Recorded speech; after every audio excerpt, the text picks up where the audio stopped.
오늘은 삼위일체 주일입니다. 이 삼위일체 우리 참 말을 많이 들었습니다. 하나님이라고 할 때에 하나님은 한 분이시면서 세 가지의 인격을 가지고 있다. 이렇게 우리가 이야기를 하고 있습니다. 한 본질이고 그 본질에 세 가지의 역할이 들어가 있다. 우리가 이렇게 이야기해 볼 수도 있습니다. 이 삼위일체는 참 어렵습니다. 이것이 과연 가능할까라는 생각을 들 때가 참 많이 있습니다. 이것을 설명하기도 힘들고 이것을 받아들이기도 어렵습니다.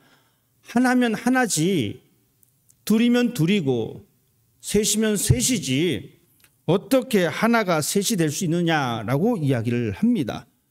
그렇기 때문에 이 부분은 우리가 그냥 쉽게 패스해 버립니다. 그렇게 복잡한 것, 지금 내 인생도 복잡하고 꼬여 있는데 그것까지 할 필요가 있나라고 하면서 은근슬쩍 무시해 버릴 때도 있습니다. 그렇지만 우리가 그것을 무시해 버리면 우리의 신앙의 토대가 사라져 버립니다.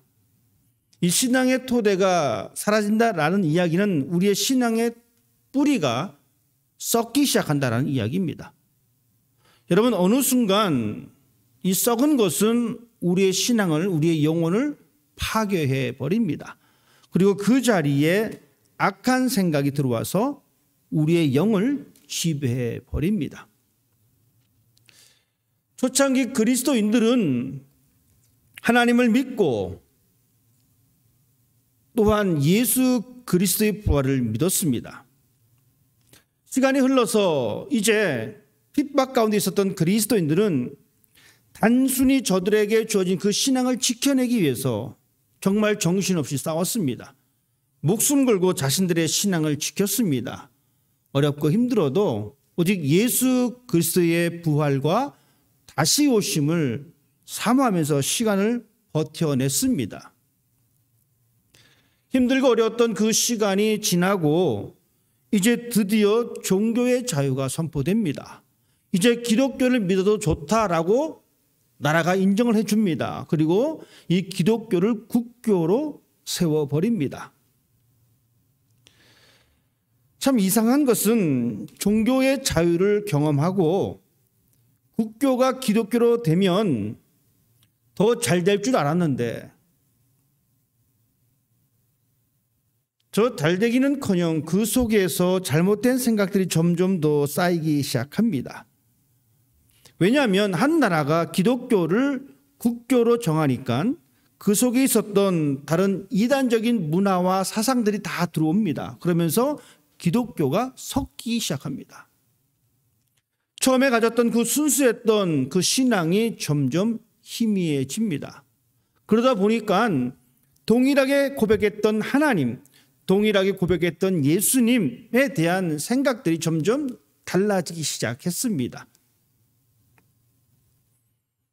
초대교회는 잘 지내왔지만 시간이 100년, 200년, 300년 지나면서 겪게 되어지는 이 사상적인 대립들로 인해서 갈등이 생기기 시작합니다. 한 사람의 부류들은 이렇게 이야기합니다. 성부 하나님, 하나님과 예수님은 동일하시다라고 이야기합니다. 또 다른 부류의 사람들은 이렇게 이야기합니다. 하나님과 예수님은 동일할 수가 없어. 하나님은 좀 위에 계시고 예수님은 좀 밑에 있어. 어떤 사람들은 동일하다라고 생각하는 부분에 동의를 했고 어떤 사람은 동일하지 않다라고 하는 생각에 동의를 했습니다. 그러니 같은 하나님과 같은 예수님을 두고 자신들의 생각이 바뀌기 시작합니다. 그래서 교회는 이 문제를 해결하기 위해서 함께 모였습니다. 그것이 기독교 역사에 있어서 정말 중요한 해인 325년에 니케아에서 이 회의를 소집하고 되고 성부 하나님과 성자 하나님, 즉 하나님과 예수님은 동일하시다라고 결론을 내리게 됩니다. 이 결론을 벗어나는 사람을 가리켜 이단이다라고 이야기합니다. 그래서 이 니케아 회의를 통해서 한 가지의 신앙 고백을 만들어냅니다. 우리가 예배 시간에 고백하는 사도신경, 이 사도신경의 기초가 되는 신앙을 만들어내는데, 그때 당시에는 성부 하나님과 성자 하나님에 대한 언급밖에 없었습니다. 성령에 대한 언급은 없었습니다. 그러니 사람들은 이제 성령에 대한 또 다른 해석을 하게 됩니다. 이 회의가 지난 이후에 381년에 콘스탄티노플에서 다시 모이게 되어지는데, 이곳에서 성부 하나님, 성자 하나님, 성령 하나님에 대한 개념을 세워나가기 시작합니다. 이렇게 세울 수밖에 없었던 것은 기독교의 이단 사상들이 들어왔기 때문입니다. 처음 말씀드렸듯이 하나님과 예수님은 다르고 하나님은 저 위에 있고 예수님 그 아래 단계에 있다라고 생각했던 그 사람들의 생각을 고쳐놓은 것이 바로 니케아 회의였고 325년에 있었던 그 회의였고, 또한 그것을 다시 한번 재확인하는 작업이 381년에 일어났습니다. 그리고 다시 시간이 흘러서 451년에 칼케도니아에 다시 모여서 역사적인 회의를 합니다. 이 회의를 통해서 기독교의 뼈대가 되는 하나님, 즉 삼위일체 하나님에 대한 정확한 교리를 받아들입니다. 그리고 나서는 이 삼위일체 하나님, 즉 성부 하나님, 성자 하나님, 성령 하나님을 거부하거나 이것을 왜곡하는 것을 정통 기독교에서 쫓아냅니다. 즉 이단으로 판명 짓습니다. 그리고 그것을 가르치는 사람들을 박해하기 시작합니다. 제가 미국 와서 초창기에 미국 교회를 여러 곳 방문한 적이 있습니다. 참 재밌는 것은 한 교회에서는 이 사도신경을 고백하는데 우리가 현재 고백하고 있는 이 사도신경을 고백합니다. 그리고 혹가다 한 번씩 이 칼케돈 회의에서 채택한 이 사도신경을 고백합니다. 그렇다고 그 교회가 잘못된 교회가 아닙니다. 극히 정상적인 교회의 모습입니다. 현대인들은 사도신경을 고백하지만 그 옛날 믿음의 선배들은, 조상들은 이 칼케돈 신경을 또한 고백했습니다. 저는 그 모습을 보면서 참 신선한 충격을 받았습니다. 한 가지만을 고백하는 것이 아니라 동일한 선상 속에서 고백되어지는 그 고백도 필요함을 저는 보았기 때문입니다. 어쨌든 이 사도신경은 삼위일체 하나님에 대해서 우리에게 정확히 설명해 주고 있습니다. 우리가 삼위일체 하나님에 대해서 정확히 모른다 할지라도 여러분들이 이 사도신경을 외칠 때마다 성부 하나님, 성자 하나님, 성령 하나님에 대한 정확한 고백을 하고 계십니다. 그래서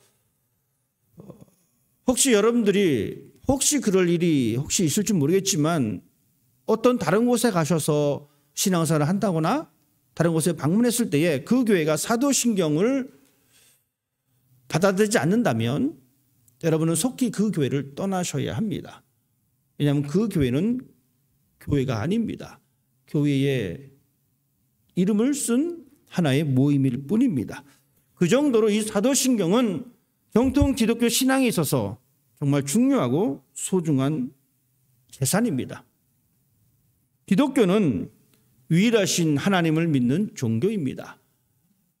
세상의 다른 종교들은 여러 신을 섬기지만 기독교는 유일하신 하나님을 믿습니다. 그리고 그 유일하신 하나님 안에는 삼위일체 하나님이 계심을 우리는 고백합니다. 본질상 이 세 분은 동일합니다. 같습니다. 하지만 그 하시는 일은, 사역은 구분됩니다.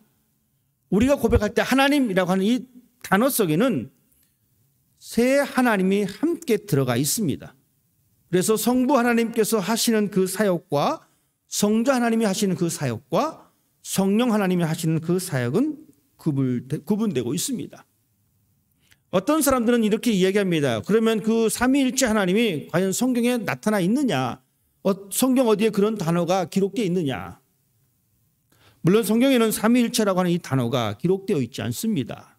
하지만 성경은 그 하나님에 대해서 우리에게 힌트를 주고 있습니다. 우리가 잘 알고 있는 성경 가운데 창세기입니다. 창세기에 보면은 하나님께서 천지를 창조하실 때의 사건을 기록하고 있는데 거기에 등장하는 하나님이라고 하는 이 단어가 엘로힘이라는 단어입니다. 여러분, 이 단어는 단수를 말하는 것이 아닙니다. 복수를 말합니다. 즉 하나님인데 하나님 하나가 아니라는 것입니다. 한 분이 아니라는 이야기입니다. 성경은 이렇게 기록해 주고 있습니다.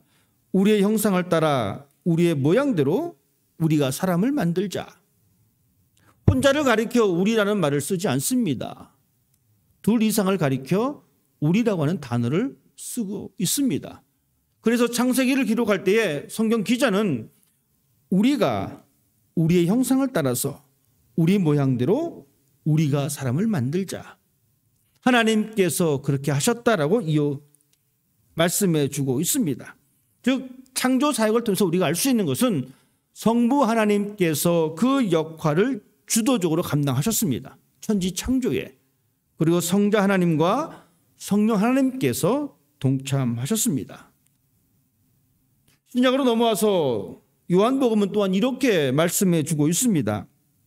태초에 말씀이 계시니라. 이 말씀이 하나님과 함께 계셨으니 이 말씀이 곧 하나님이시라. 그가 태초에 하나님과 함께 계셨다고 기록하고 있습니다. 태초에 말씀이 있었는데 이 말씀이 하나님과 함께 있었고 이 말씀이 하나님이고 그 말씀이 육신이 되어 이 땅에 내려오셨습니다. 우리는 그것을 가리켜 성육신했다라고 표현하고 있습니다. 즉 태초에 계셨던 그 말씀이 성자 하나님을 가리키고 태초에 있었던 그 하나님이 성부 하나님을 가리킵니다. 이렇듯 성경은 우리들에게 하나님을 한 분으로 소개하고 있지 않습니다. 하나님을 여러 분으로 소개합니다. 하나님을 세 가지로 표현하고 있습니다. 성경에는 또한 하나님의 영에 대한 기록이 기록되어 있습니다. 하나님의 영입니다. 하나님의 바람이요 하나님의 호흡입니다. 지난주 우리가 예배 시간에 우리는 이 성령에 대해서 함께 이야기를 나눴습니다. 하나님의 호흡입니다. 그 하나님의 호흡이 우리 가운데 들어왔습니다. 하나님의 호흡은 하나님의 영이요 하나님의 영은 바로 성령입니다. 예수님께서는 그 성령을 우리들에게 약속하셨습니다. 그 성령 하나님이 확실하게 주도적으로 활동하신 것은 오순절 날이 이름에 사람들이 함께 모여 있었을 때에 그곳에 임했던 하나님의 역사입니다. 그것을 통해서 우리는 성령님의 모습을 우리가 다시 한번 확인할 수가 있습니다. 예수님께서 세례를 받으셨습니다. 세례를 받으실 때에 하늘에서 음성이 들립니다. 성령이 비둘기같이 예수님에게 임하셨습니다. 이 모습을 통해서 예수님과 하나님과 성령의 모습을 우리는 성경에서 찾을 수가 있습니다. 예수님 자신도 사람들에게 이렇게 말씀하셨습니다. 나를 본 사람이 아버지를 보았다라고 말씀하셨습니다.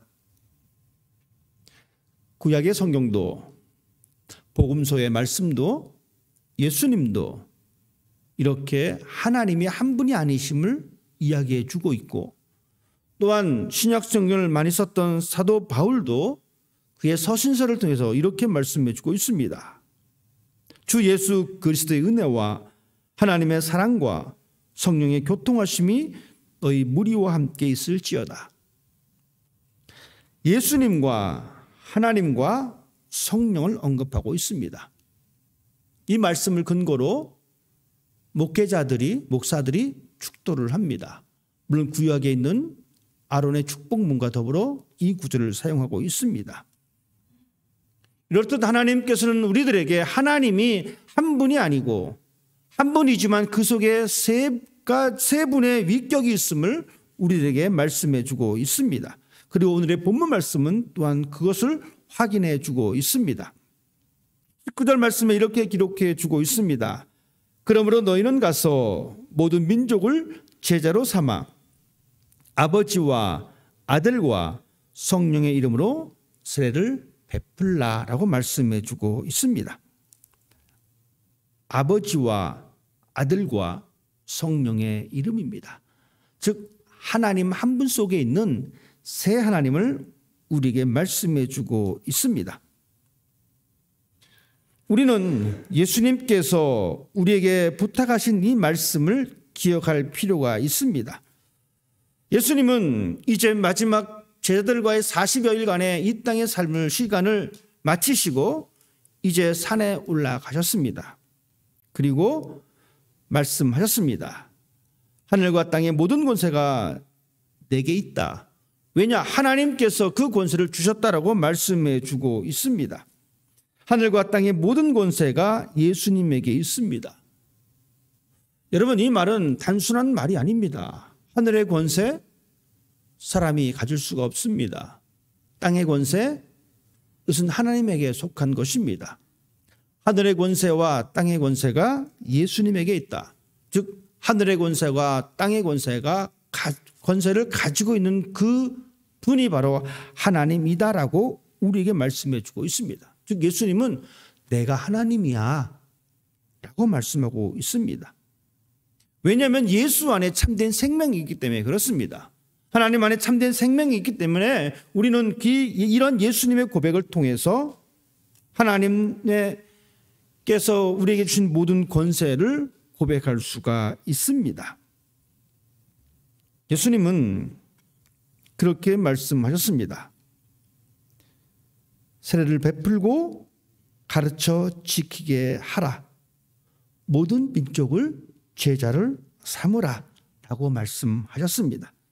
여러분, 우리는 예수님께서 말씀하신 이 말씀을 가지고 우리의 삶을 살아가는 사람이 되어야 합니다. 예수님은 우리들에게 가르치고 지키게 하라라고 말씀해 주셨습니다. 이 말씀대로 예수님께서는 모든 것을 우리에게 보여주셨습니다. 우리의 배움의 대상은 예수님이 되어야 합니다. 우리의 배움의 대상이 어떤 한 개인이 될 수가 없습니다. 어떤 훌륭한 목회자가 우리의 배움의 대상이 될 수가 없습니다. 왜냐하면 모든 사람은 죄인이기 때문에 그렇고 나약한 존재이기 때문에 그렇습니다. 그래서 우리는 예수님을 배우고 예수께서 말씀하신 것을 지키는 사람이 되어야 합니다. 그리고 또한 우리는 예수님께서 말씀하신 모든 것을 가르칠 줄 아는 사람이 되어야 합니다. 모든 것입니다. 예수님께서는 그렇게 말씀하셨습니다. 모든 것을 가르쳐 지키게 하라라고 말씀하셨습니다. 그 중에 선택해서 너가 할 수 있는 것, 네 마음에 드는 것, 그것을 가르치고 그것을 지키게 하라라고 말씀하신 것이 아닙니다. 우리 주님은 우리에게 모든 것을 가르쳐 지키게 하라라고 말씀해 주고 있습니다.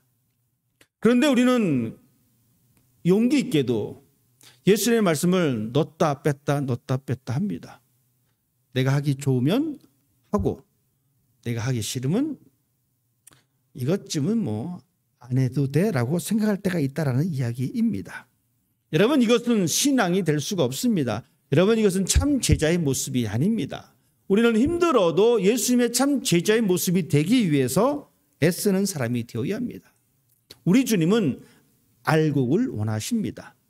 그렇기 때문에 우리들은 예수님께서 우리에게 말씀하신 예수님의 말씀을 가르치고 지키는 모든 것을 다 하려고 애쓰는 사람이 되어야 합니다. 우리 주님은 우리와 항상 함께 하시겠다라고 말씀하셨습니다. 그렇게 애쓰는 사람에게 함께 해주시겠다라고 말씀하셨습니다. 어렵고 힘든 과정, 그 모든 순간들을 참아내고 버틸 수 있는 것은 바로 이 말입니다. 세상 끝날까지 너희와 항상 함께 있을 것이다. 힘들고 어려울 때에 우리 주님은 그렇게 말씀하셨습니다. 우리와 함께 하시는 그 하나님, 여러분, 그 하나님은 예수님께서 우리에게 이 땅에 오실 때에 이미 약속된 말씀이기도 합니다. 임마누엘, 내가 너희와 함께 할 것이다. 하나님이 함께 하신다는 것은 우리가 시각적으로 발견할 수가 없습니다. 여러분, 눈으로 보이십니까? 하나님이 저와 함께 하고 있다는 것을 여러분 눈으로 보이십니까? 저 역시 마찬가지입니다. 여러분이 하나님과 함께 한다는 것을 저는 눈으로 확인할 수가 없습니다. 그러면 우리는 어떻게 하나님이 우리와 함께 하시는 것을 확인할 수 있느냐? 이것은 우리의 삶 속에서 나타나는 경험입니다. 우리의 삶의 경험으로 얻어지는 것, 우리는 그것을 통해서 하나님이 우리와 함께 하신다는 것을 발견할 수가 있습니다. 세상을 창조하실 때에 주도적으로 역할하셨던 그 성부 하나님, 그 하나님이 우리와 함께 하십니다. 우리의 죄를 위해서 십자가를 지시고 우리를 속량하신 성자 하나님 예수님이 우리와 함께 하십니다. 우리로 하여금 하나님을 알고 이 땅에 하나님의 진리의 법대로 살아가게 할 수 있도록 힘을 주시는 그 성령 하나님이 우리와 함께 하십니다. 우리가 입으로 고백할 때의 삼위일체 하나님, 우리는 그 삼위일체 하나님을 고백합니다. 이제 그런 다음에 그 다음 단계가 중요합니다. 삼위일체 하나님이 어떻게 활동하셨는가? 삼위일체 하나님은 따로 활동하지 않으셨습니다. 성부 하나님이 활동하실 때에 성자 하나님과 성령 하나님이 동행하셨습니다. 성자 하나님이 활동하실 때에 주도적인 역할을 감당하실 때에 성부 하나님과 성령 하나님이 함께 하셨습니다. 이것은 당신이 일이니 당신이 해라고 내버려 둔 것이 아니라 성자 하나님이 하셨을 때에 성부 하나님, 성령 하나님이 함께 하셨고 성령님이 주도적인 역할을 하실 때에 성부 하나님과 성자 하나님이 함께 하셨습니다. 삼위일체 하나님을 통해서 우리가 무엇을 배울 수 있냐면 소통입니다. 그 하나님은 소통하셨습니다. 그 하나님의 존재 방식은 관계입니다. 관계성을 가지고 있었습니다. 다른 한 인격이지만 그 인격 속에서 세 가지의 인격이 함께 움직였습니다. 여러분, 소통을 이야기할 때에 우리는 가장 쉬운 것이 이 공동체 속의 소통입니다. 삼위일체 하나님께서는 서로 상호적인 소통을 하셨는데 우리가 삼위일체 하나님을 믿는다면 이 공동체도 이러한 소통이 있어야 합니다. 부부간에도 마찬가지입니다. 소통이 되지 않으면 괴롭습니다. 힘듭니다. 남편은 남편대로 힘들고 아내는 아내대로 힘들고 자식은 자식대로 또 힘듭니다. 왜 그렇습니까? 소통이 안 됩니다. 각자 자기의 주장만 이야기합니다. 자기의 방향만 이야기합니다. 자기의 일만 중요하다라고 이야기합니다. 삼위일체 하나님 서로 소통하셨습니다. 관계를 맺고 활동하셨습니다. 우리가 삼위일체 하나님을 믿는다면, 우리가 삼위일체적인 신앙을 갖는다면 우리 역시 마찬가지로 우리의 가정에서, 교회에서 아름다운 소통이 있어야 됩니다. 그 소통을 위해서 당신이 희생하는 것이 좀 맞아. 이것은 소통이 될 수가 없습니다. 그 소통을 위해서 내가 좀 물러서야지. 그럴 때에 올바른 소통이 있을 수가 있습니다. 그렇지 않으면 그것은 소통이 아닙니다. 소통이 없이 살면서 나는 삼위일체 하나님을 믿고 그 삼위일체 하나님이 내 삶에 함께 하신다, 이렇게 말하는 것은 좀 창피한 일입니다. 저도 이 말씀을 준비하면서 참 많이 제 자신을 뒤돌아 봤습니다. 나는 과연 얼마만큼 내 가정에서, 교회에서 교인들과 소통하고 있을까? 나는 내 입으로 삼위일체 하나님을 선포하지만 그 선포된 하나님의 그 모습이 내 삶에는 어떻게 나타나고 있을까? 삼위일체 하나님, 소통하셨던 하나님, 여러분, 그 소통을 위해서 우리 자신이 내가 먼저 조금 무릎을 낮출 필요가 있습니다. 그 소통을 위해서 내가 한 걸음 더 나아갈 필요가 있습니다. 이 교회는 정말 다양한 사람이 모여 있습니다. 서로 다른 인격을 가지고 있습니다. 서로 다른 존재입니다. 하지만 우리가 함께 소통을 위해서 한 걸음 물러서고 무릎을 낮춘다면 이 교회는 정말 아름다운 교회가 될 것입니다. 교인 수가 많다라고 해서 화려한 건물을 가지고 있다라고 해서 아름다운 교회가 될 수가 없습니다. 교인이 적다 하더라도 창고 같은 곳에 모여서 예배를 드린다 할지라도 삼위일체 하나님께서 보여주셨던 그 소통의 모습을 가지고 있다면 그 교회는 가장 아름다운 교회예요. 그 교회는 하나님께서 기뻐하는 교회가 됨을 믿으시길 바랍니다.